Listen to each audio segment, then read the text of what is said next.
Welcome to the world of amazing animals, survivors.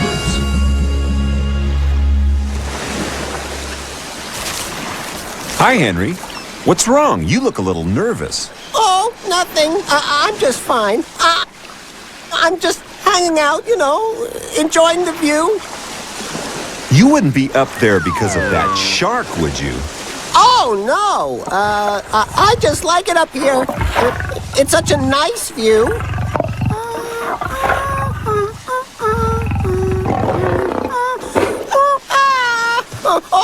All right. I'm hiding. I'm up here trying to survive, all right? It's okay, Henry. He hasn't seen you. But your survival technique leaves a little to be desired. Is he gone yet? Lots of animals need to learn to survive and stay alive in a harsh and dangerous world. Tell me about it. Hey, are we going surfing? No, we're going surviving.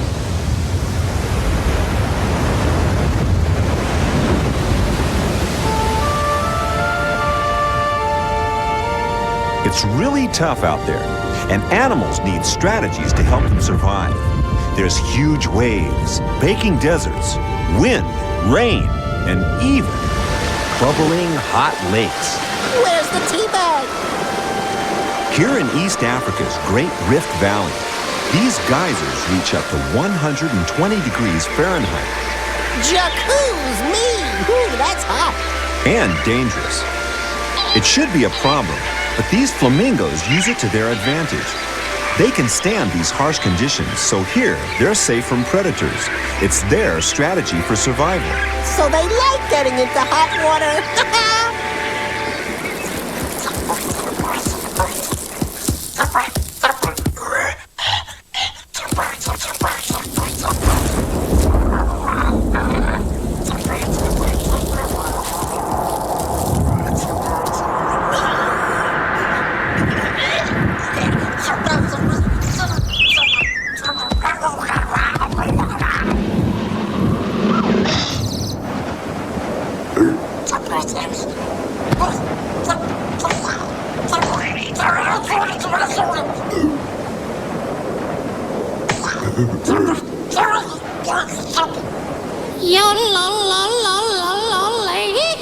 It's gonna be cold, Henry. Just remember that animals like the Arctic fox and snowy owl have to be specially equipped to survive. Yeah, well, I bet I could do that. Ooh. I think it might be a lot harder than you realize. It is a little cold, and my toes are all tingly. Lizard feet aren't the best equipment for these cold conditions. I don't care. I know I can do it. I'm sure I can. Many animals do have the equipment to survive on top of high mountains, where bad weather always threatens and the sun never seems to provide much warmth. That's quite a feat. Well, actually it is. Here on top of Mount Kilimanjaro, temperatures can drop to below freezing at any time. The survival strategy of these African rock hyraxes is to cuddle together to keep warm. When the sun does come out, they eat fast because they know that the weather can change again very suddenly. I bet you can never guess what animal they're related to. Guinea pigs? No, hyraxes are actually related to elephants. Elephants? Elephants? Excuse me, that's amazing! The temperature drops again and snow falls. The hyraxes have their thick, coarse hair to help them survive in the sub-zero weather. But they still need to huddle together to save heat if they're to survive until the sun comes out again. They've been surviving this way for a long time. Ancestors of the hyrax were around 40 million years ago. That's a lot of cuddling. Unlike lizards, they have specially adapted feet with sticky pads which help them grip on the slippery ground. Hyraxes are just one of many creatures that can survive in cold environments where most other animals wouldn't last more than a few hours. I've got goosebumps on my goosebumps. You'd be surprised, Henry. Life is full of ingenious animal survivors. These lemmings have a simple but effective survival strategy that helps them get through the blizzards and cold of an Arctic winter. They make their burrows in between the frozen ground and the snow. That thick layer of snow works just like a blanket, insulating the lemmings underneath, keeping them warm and cozy. It's even warm enough for lemming babies to be born without fur and still survive.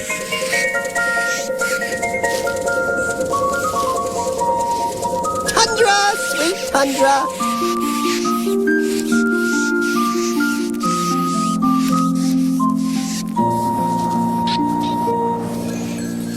How are you dealing with the cold weather, Henry? Excuse me. You know, the real secret to surviving in very cold places is keeping warm. Duh. Do you know how the sea otter survives?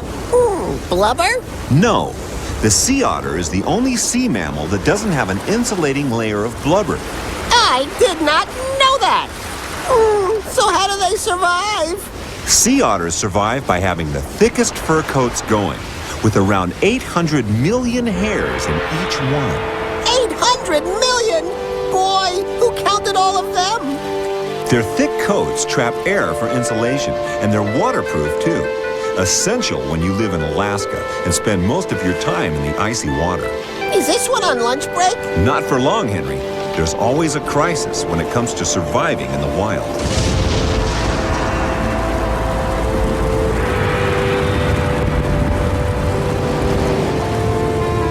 I think we ought to get out of here.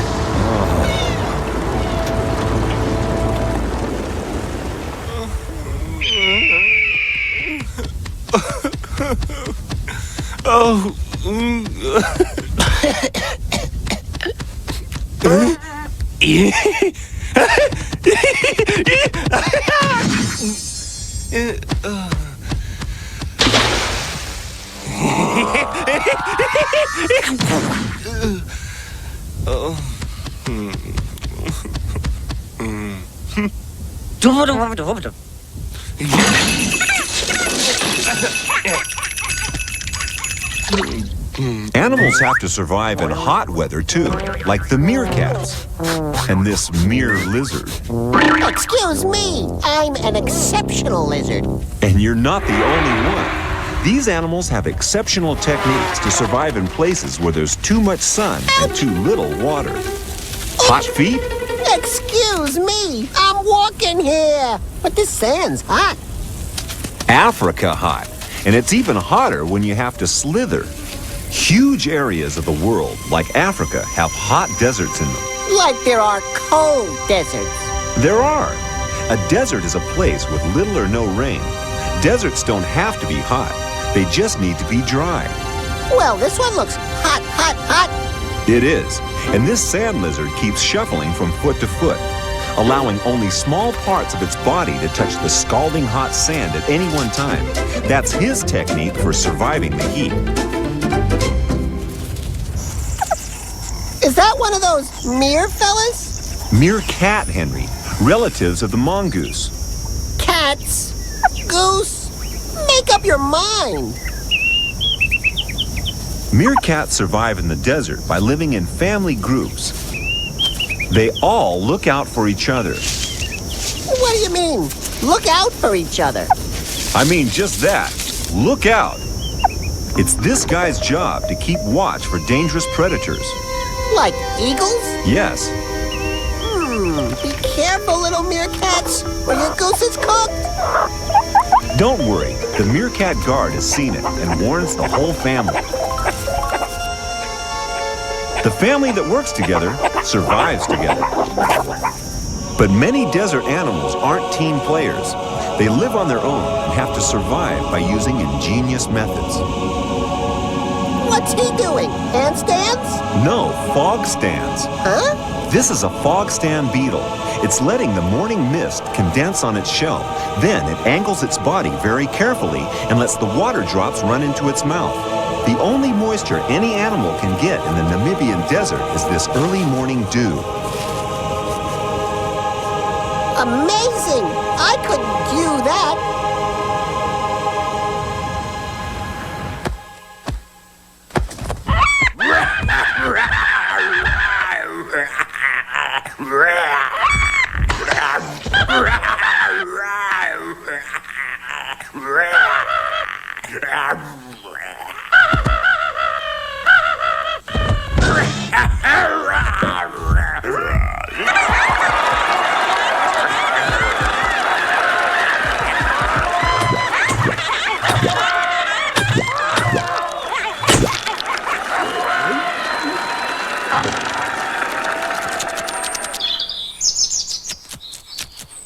Hey, Henry, do you know where you're going? Of course I do. I'm letting these tracks lead me home. You're sure that's going to work? Of course, why not? To me, it looks like you're going in circles. Oh dear, I'm lost. Well, maybe he can help you. He ain't nothing but a hound dog. Ow, ow. Oh, I'm so confused. Many animals survive by creating confusion and frustrating their predators. These Quelea birds are confusion experts. That tawny eagle looks pretty hungry. You ever heard the saying, there's safety in numbers? Maybe. These birds mass together and confound their enemies. A Quelea flock can number up to 30 million birds. And when they mass together, they confuse predators who find it impossible to pick out a single target. Hatchetfish use a similar strategy called shoaling, but with an extra twist. As a last resort, they can escape predators by becoming flying fish. Wow, that really is amazing. Some of your lizard relatives have a unique survival technique to escape predators like scorpions. They do? Boy, he's scary. Is it anything to do with running away fast? No, Henry, that's not really a unique strategy now, is it? Maybe not. But if I saw that coming, it's the only strategy I'd need. Hey, I know him. Run for the hills, quick! Watch out for those claws! He's got him! Oh! Watch. He's left his tail behind! Right. The night lizard's tail breaks off when a predator grabs it. Then, eventually grows back after the lizard escapes. That's amazing! Heads he wins, tail he loses. Oh, Henry. And now, Henry's Amazing Golden Gecko Award for the all-time best amazing animal survivor! Third place bronze medal goes to the chinchilla, born with one of the warmest coats in the animal kingdom. Second place silver medal goes to me, Henry the Lizard, and his old hot shoe shovel. Henry. Okay. So here's the real thing. Can you tell the difference? Yes. But my Golden Gecko Award for the all-time best amazing animal survivor goes to the cicada! Now, this little guy has got an amazing survival technique. You see, cicada babies can live safe underground for up to 17 years! No predator is going to be hanging around that long for lunch. I guess they'd give up and order a pizza. Henry, get on with it. When the cicada finally surfaces after all those years underground, there are no predators around, so it can climb in safety and begin its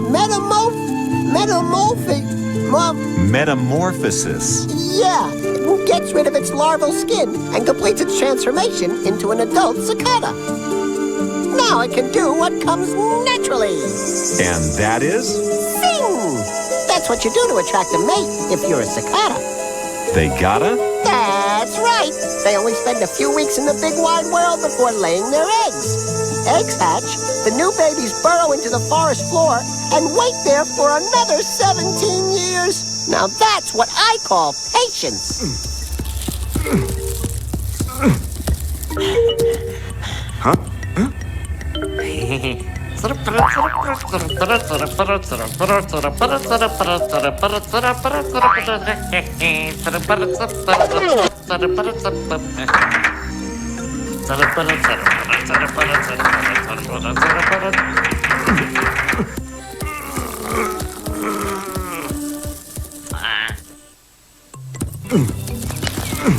So, Henry, do you know what kind of strategies squirrels and some other animals have in order to eat during those long winter months when food is scarce? Why don't they just go down to the market and pick up some groceries? You know they can't do that. Squirrels have to gather their food, then store it for eating later. I do the same thing. And if I could just find a can opener, I could eat some of these fine, lizard delicacies I've been saving. Let's see. I'll have some fly à l'orange. Maybe, Can it, Henry? Mesquite mosquito and a bit of beetle bisque. My mouth is watering already. Whoa! Squirrels may not have canned goods, but they're experts at getting through the winter. They store all kinds of nuts, cones, and seeds. No foie de grasshopper?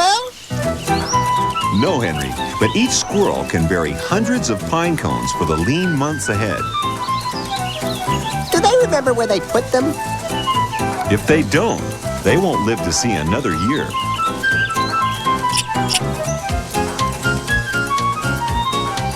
Other creatures store food to survive winter as well.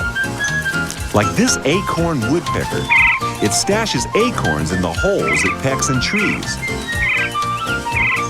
Wow, like a homemade larder. What a nutty guy. And that nutty guy won't be going hungry this winter.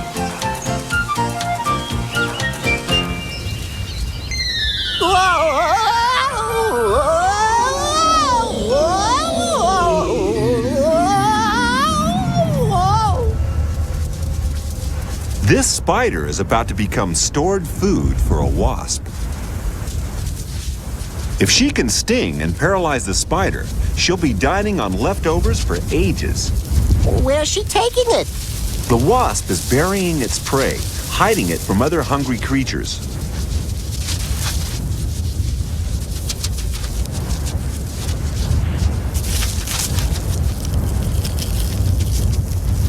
Look at that! I bet it builds great sandcastles. What's really amazing is that the wasp always remembers where it buried the spider, even in the featureless desert.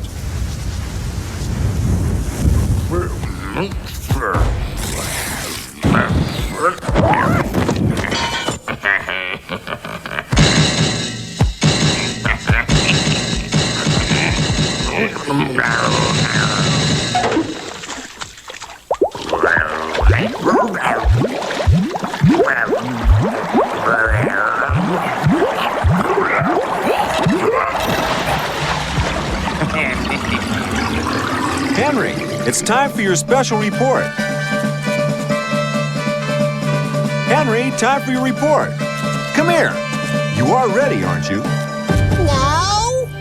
We're waiting for your report on why animals hibernate. Well, I don't know why they call it hibernation anyway, since they're all asleep and not hyper at all. That's hibernation, Henry. Oh. Anyway, hibernation is when some animals go to sleep for months on end. But why do they do it? 'Cause they like to party! These guys like to rock and roll all night and party every day. They don't ever go to bed. They get down, get funky, eat cheese, and annoy the neighbors all summer long. Bears party, bees party, and even educated frogs can't resist the non-stop dance machine. But winter eventually rolls around, everyone gets really tired, and the party ends. All the animals go to sleep for months and months. They don't eat, they don't drink, and they don't even go to the bathroom! But when spring comes around again, they wake up to party! And so that's why some animals hibernate, so they can build up the energy to rock and roll! Henry, do you really think anyone's gonna believe that? Yeah! Actually, Henry, some animals hibernate or sleep deeply through the winter because of the cold and lack of food. Bears and other animals have to pile on the pounds during summer because in winter, food is hard to find. They pick out a snug hole and live off their fat reserves until springtime, when food will be plentiful again. Other animals lie low for different reasons. Rain brings an end to the long dry season in Africa. African bullfrogs have spent many months encased in the hard earth. Now they're released by the falling raindrops. Raindrops keep falling on my frog. It's a race to get to the pools of water and breed quickly. Afterwards, the bullfrogs burrow back underground to avoid the intense heat of the sun. Remind me not to invite them to my next party. Living in today's world takes all sorts of survival skills. Some animals are well adapted to living in the wild, while others have become more used to the city. I wonder which one's best for me. I wonder, Henry. No competition. They don't have aerobic classes in the wild. At least you've got a choice, Henry. You've got it easy. But life in the wild is especially difficult if you're an endangered species like this wolf. For thousands of years, man has had an uneasy relationship with the wolf. Although some wolves were tamed and became the ancestors of all our domestic dogs, their wild relatives were always feared and persecuted. That's terrible. Wolves live in packs and need a large area in which to hunt their prey, so life has become increasingly difficult for them as man takes over more and more of their homelands.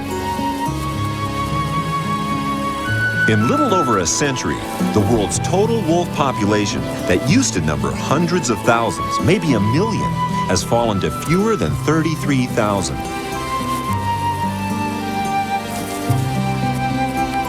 Who knows how much longer these beautiful creatures will survive? Oh no! What happened here? This is deforestation. Wolves and many other animals need forests in order to survive. And when a whole forest is gone, so have all the animals that used to live there. Many animals were around long before man. Green sea turtles have been here for millions of years. For them, as for all animals, it's a constant challenge to create new life. Look at the sweet baby turtles! They've got enough obstacles to overcome without people polluting the sea and covering beaches with trash. These baby turtles will have a great struggle just to grow into adults. Very few will live to have babies of their own. Keep it up, guys! We need you! Well, Henry, maybe now you can appreciate the amazing survival skills animals have. I sure do. And I guess that, compared to them, I really do have it pretty easy. You think so? Warm baths. Good friends. And food in the refrigerator? I could go for a pizza right now, couldn't you? Oh, Henry. Bring me back a slice, okay? Safe and sound. That's what you think. Yikes! Bye-bye, Henry.